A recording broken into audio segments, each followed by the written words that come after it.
Where's the packing order? I demanded. I need to check the delivery date.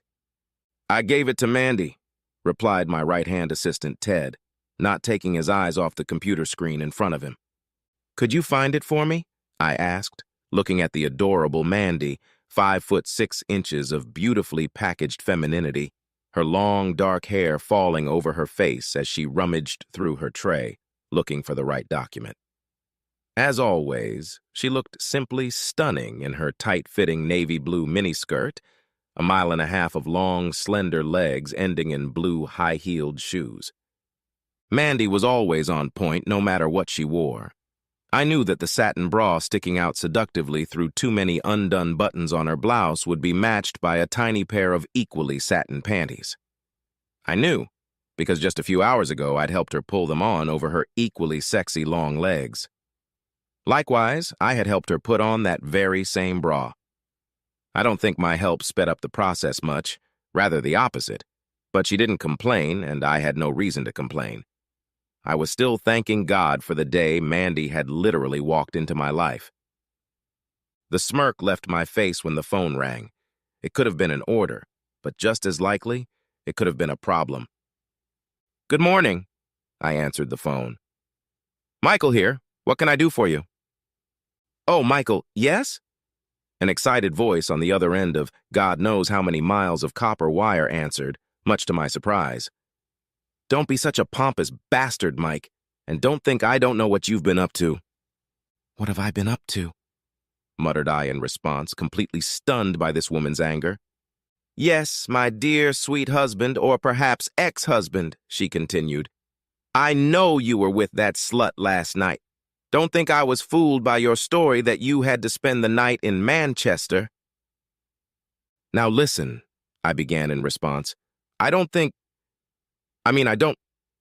Well, I was lost in speculation. Honestly, and I think you'll agree that you would be too. God, what are you saying? How was I supposed to respond? If I hadn't been so shocked, I probably would have handled the situation better, but I just sat there holding the phone, lost in conjecture. Don't you have anything to say for yourself, Mike? She took the baton again. Can't find the words? No ready excuses? Not even an attempt at denial? I managed to hum. That had to be the answer. Some sort of explanation, I suppose. But it only came out as a grunt. Well, if you think I was sitting at home stretching my fingers while you were having fun with that slut, you're wrong to think that, she prodded me. Do you remember that fireman from the club I danced with the other night? I can't say I remember, I answered honestly. That big guy with the muscles and blonde hair? She tried to jog my memory. The one you were upset about? Because he put his hand on my ass when we were dancing? What about him? I encouraged her, having no idea who she was talking about and probably foolishly wanting to know what she did to him. Well, by the end of the night, you were probably too angry to remember much, she shouted into my phone. You were probably too angry to know that he and I disappeared into the parking lot for 20 minutes and too angry to notice that my bra was gone when I came back.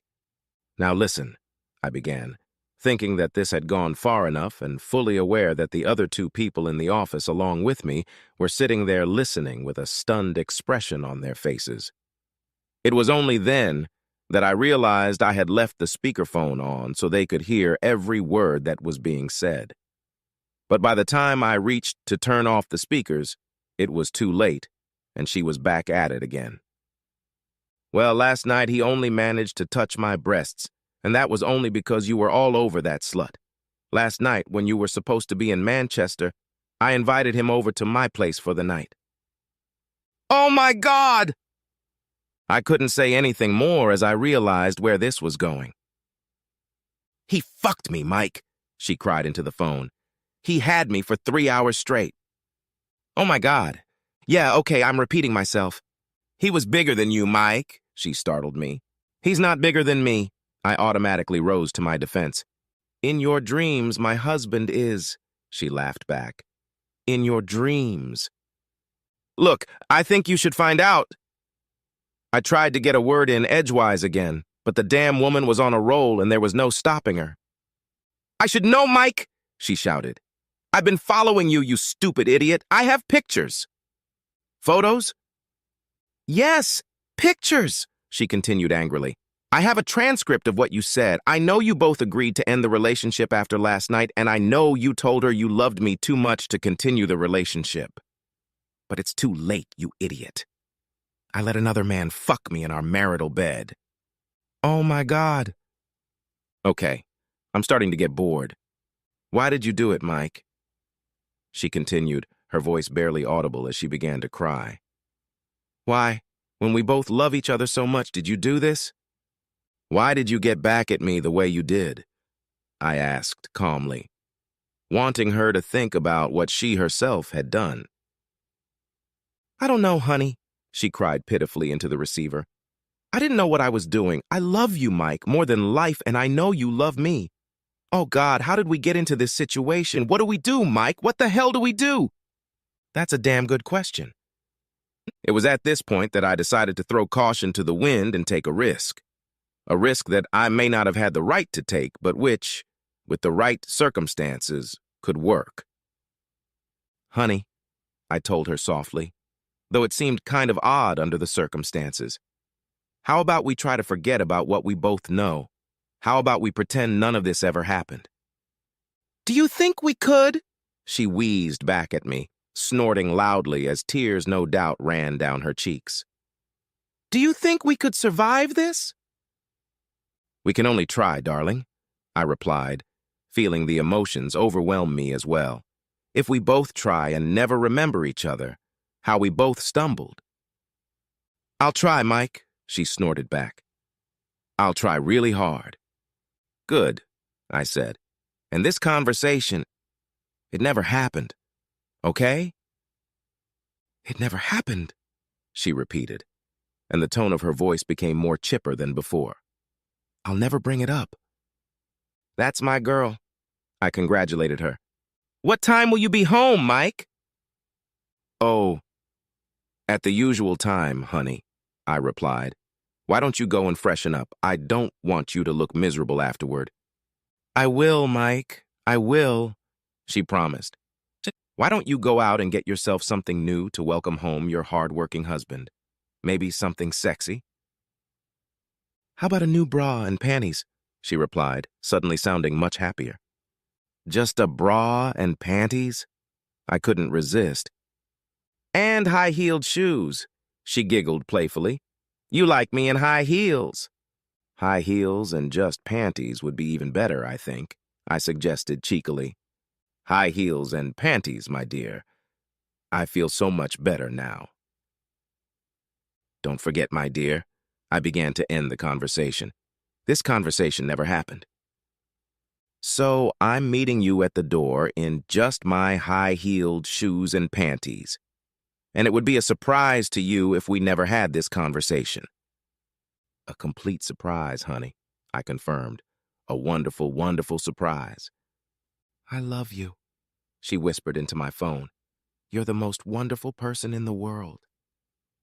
I sat up, trying to regulate my breathing, my hand still resting on the phone where I'd just replaced it. I finally looked up at Ted and Mandy, who were still sitting there with stunned faces. I tried to smile, but it wasn't easy. I tried to say something, but nothing came out. Eventually, the silence was broken by Ted. Who was that Michael? I don't know exactly, I replied, my head still spinning. Must have gotten the wrong number. I always knew my husband was a pretty smart guy. Mandy joined in. But Michael, darling, how did you come up with that decision? How could you get away with it? I don't know, Mandy, I grinned back at my beautiful wife, but I hope it works out for them. Me too, Mandy agreed with me. Whoever they are, Ted added. In the middle of the afternoon, Mandy announced that she was done for the day. She had some shopping to do, and she would see me home later. New underwear? I asked with a cheeky grin. No, she laughed back. A new pair of sexy red shoes with 4-inch heels. And no new bra? Won't need one, she replied. No new panties? I smiled in anticipation. Not unless you insist. I don't mind, I moaned. correcting myself. Surprise me. Oh, I'll do it, love. Mandy, my gorgeous wife, Mandy, whispered to me. I'll surprise you, and don't forget. Don't forget what? I asked. This conversation never happened.